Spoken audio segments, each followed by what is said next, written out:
Oke, halo, jumpa lagi bersama Investor Malas. Kali ini saya akan membahas terkait topik yang sangat-sangat menarik ya teman-teman. Jadi, ini adalah topik terkait saham yang bisa menciptakan potensi multi-bagger atau menciptakan keuntungan lebih dari 100% berdasarkan kuartal kedua 2022. Dan teman-teman wajib pantau ya, karena memang sekarang lagi musim keluar atau rilis untuk laporan keuangan Q3. Jika memang emiten-emiten ini bisa melanjutkan tren positif dari segi keuntungan ataupun mungkin revenue dan return on equity, ini akan berpotensi untuk menciptakan keuntungan yang besar.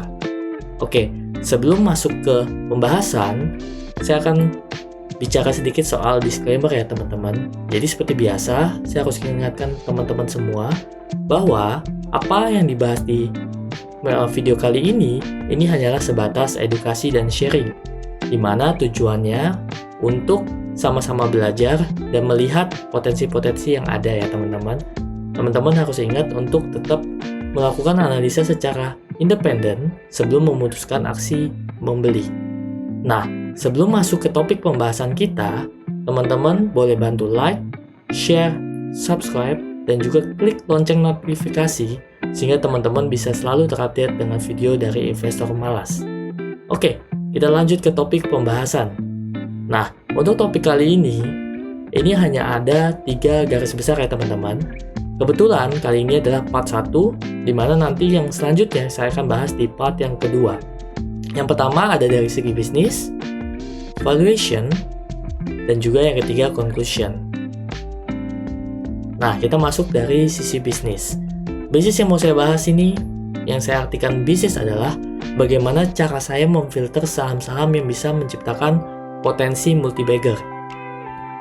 Nah, ada 8 kriteria saham yang saya pakai ya teman-teman, yaitu yang pertama adalah market cap atau kapitalisasi pasar, kedua revenue, ketiga interest expense, price to earning ratio, price to book value, gross profit margin, return on equity, dan juga IPO. Untuk detailnya, teman-teman bisa lihat satu persatu ya.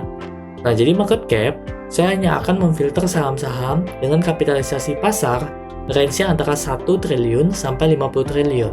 Karena, untuk kapitalisasi pasar yang sangat besar, menurut saya potensi return-nya sudah kurang menarik. Dan sedangkan untuk market cap atau kapitalisasi pasar di bawah 1 triliun, cukup berisiko ya teman-teman. Nah, yang kedua adalah revenue. Jadi revenue-nya dia harus meningkat dibandingkan dengan 2021. Supaya kita bisa melihat bahwa di 2022 ini ada potensi mereka untuk turn around atau mengembalikan kejayaan masa lalu ya. Ketiga, yaitu decrease versus 2021. Apa sih maksudnya? Maksudnya adalah interest expense ini adalah beban bunga. Jadi beban bunganya harus menurun dibandingkan tahun 2021. Yang keempat, price to earning ratio itu harus di bawah 10 dan juga positif. Price to book value harus di bawah 3 dan juga positif. Gross profit margin harus di atas 30% dan positif. Gross profit margin ini penting ya teman-teman untuk kita punya emiten yang bisa menciptakan gross profit margin sangat tebal. Karena pada saat mereka ingin menaikkan harga, mereka masih punya banyak space kosong ya untuk bisa menaikkan, atau mungkin untuk menahan harga nih teman-teman. Untuk menahan harga mereka juga masih bisa untuk menjaga competitiveness di pasar. Nah ya, yang selanjutnya adalah return on equity, yaitu di atas 15% dan juga harus positif. Yang terakhir adalah saham atau emiten yang ada di sini itu sudah IPO minimal 5 tahun atau lebih. Oke, kita masuk ke saham apa sih yang terfilter dari 8 kriteria based on Investor Malas. Kita langsung masuk ke saham dan juga valuasinya. Nah, yang pertama ini adalah PT Atlas Resources atau kode sahamnya itu ARII ya, ARII. Di mana PT Atlas Resources ini bergerak di bidang pertambangan ya. Yang pastinya teman-teman juga tahu ini adalah pertambangan batu bara ya. Nah, jika kita lihat di harga per hari ini ya, di mana video ini diciptakan di tanggal 12 Oktober, harga ARII itu ada di 370 dan kita lihat secara price to earning ratio dan price to book value tahun 2022 ini itu ada di angka 2,3 dan juga 1,4. Sehingga kita bisa bilang hari ini sangat-sangat under value. Tapi ada catatan untuk perusahaan ini, di mana perusahaan ini memang 4 tahun terakhir itu merugi ya. Jadi kita bisa lihat potensi turnaround dari perusahaan ini apabila di kuartal 3 dia akan tetap baik. Nah, menurut saya harga wajar dari emiten ini ada di angka 525 sampai 725 dengan potensi upside up to 200%. Jadi teman-teman tolong perhatikan emiten ini seperti apa nanti di kuartal ketiga. Nah, yang kedua, balik lagi, masih di sektor pertambangan, yaitu BSSR, PT Baramulti Sukses Sarana, yang mana bergerak hampir sama dengan emiten yang sebelumnya kita bahas.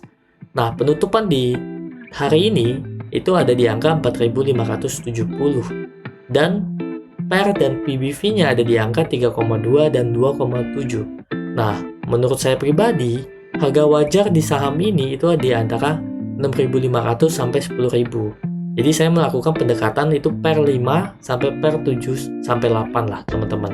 Kenapa? Karena memang rata-rata emiten pertambangan saat ini bisa dihargai di angka situ ya. Jadi kita coba ambil yang sedikit konservatif, walaupun memang potensi upside ini juga masih besar ya, yaitu sebesar 140%.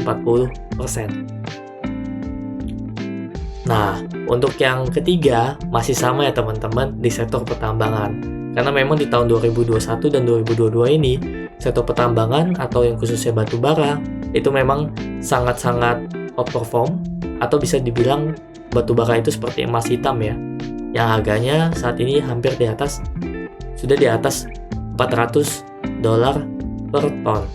Nah, kita lihat untuk MBAP ini itu di harga penutupan di 8.650. Nah, untuk PER dan PBV-nya ada di angka 3,3 dan 2,7. Nah, menurut kami itu harga wajarnya ada di angka 9.850 sampai 14.750. Masih ada peluang upside yaitu sebesar 79%. Yang keempat, nah ini baru beda nih teman-teman. Yang keempat, daftar dari sektor industri ya, atau kita bisa bilang juga industri kaca di sini. Di mana di harga penutupan itu ada di angka 525 dan price to earning ratio dan price to book value-nya itu di angka 3,7 dan 0,9. Nah, Mulia ini memang di masa lalu kinerjanya kurang baik ya, teman-teman. Karena memang dia sebelum tahun 2018 atau 2019 itu memang masih ada satu bisnis unit yang sangat merugi, yaitu industri keramik ya, atau manufacturing keramik. Nah, sejak dilepas kita lihat memang peluangnya sangat bagus, di mana Mulia ini juga jadi salah satu emiten atau sektor industri yang mendapatkan insentif dari sisi gas industri ya, di mana dihargai $6 per MMBTU. Nah, menurut kami harga wajar dari Mulia ini ada di angka 1.000 sampai 1.200. Dan juga potensi upside-nya juga masih sangat besar dan peluang multi-bagger yaitu 128%. Kelima, balik lagi dari sektor pertambangan. Walaupun memang secara klasifikasi IDX dia tidak masuk di sektor industri coal ya, maksudnya ke pertambangan. Karena memang ABM Investama ini seperti holding company di mana dia punya banyak perusahaan. Tetapi memang pendapatannya itu hampir 80% itu dikontribusi oleh pertambangan batu bara. Nah, kita lihat ABM sendiri, ABMM ini ditutup di harga 4.050 dan untuk PER dan PBV-nya ada di angka 4-2. Teman-teman juga harus ingat bahwa ABMM ini baru saja membeli 30% saham dari GEMS. Jadi kita bisa lihat bahwa potensinya di sana juga masih ada karena memang harganya juga masih belum terlalu naik ya, teman-teman. Nah, menurut kami harga wajarnya dia itu ada di angka 8.000 sampai 10.000. Apalagi kita bisa bilang bahwa jika kedepannya coal ini akan tetap stabil atau harga batu bara tetap stabil, pasti ABMM ini dengan tambahan pemasukan revenue dan juga net profit dari emiten yang diakuisisi pasti akan menambah dari sisi top line dan juga bottom line. Potensi upside-nya ada di angka 138%. Nah, yang keenam ini datang dari sektor financial, yaitu PANS atau Panin Sekuritas. walaupun kita tahu ya, sebenarnya secara sejarah, funds ini kurang dihargai oleh pasar, yaitu kita bisa lihat dari price to book value-nya selalu di bawah 1, dan sekarang sudah mendekati 0,9. Tapi menurut saya, kalau dari sisi price to earning ratio saat ini juga masih sangat rendah, karena memang mencatatkan kinerja yang cukup baik di tahun 2022 ini. Nah, untuk harga wajarnya, saya lihat ada di 3.500 sampai 3.750. Untuk potensi upside ada di angka 108%.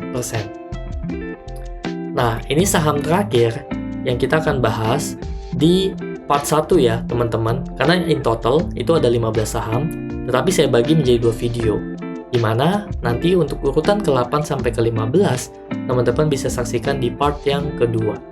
Nah, untuk yang terakhir itu ada PSSI, yaitu PT Pelita Samudra Shipping, di mana ini bergerak di industri pelayaran dan juga mendapatkan insentif atau mungkin sentimen positif karena memang peningkatan harga komoditas juga ya teman-teman, sehingga meningkatkan harga pelayaran atau freight rate. Nah, kita lihat untuk PSSI sendiri saat ini ditutup di harga 530, di mana PER-nya itu di angka 5,3 dan PBV di 1,6. Nah, harga wajar menurut kami itu di angka 800 sampai 1000, di mana potensi upside-nya juga masih sangat besar, yaitu sebesar 88%. Nah, mungkin untuk part 1, saya sudah bahas 7 saham yang menurut saya wajib dipantau di laporan keuangan Q3 nanti ya teman-teman. Karena memang based on pencapaian di kuartal kedua ini, di mana saya memfilter berdasarkan 8 kategori saham yang tadi sudah saya jelaskan, ini saham-saham yang sangat outperform. Di mana saya yakin juga kalau memang kedepannya mereka tetap bisa melanjutkan tren positif ini, pasar akan lebih menghargai valuasinya. Oke, begitu saja mungkin video kali ini. Teman-teman bisa saksikan nanti di part kedua. Kita akan lanjutkan untuk membahas saham urutan ke-8 sampai ke-15. Terima kasih sudah menonton. Salam cuan dari Investor Malas. Saya izin pamit. Thank you. Bye-bye.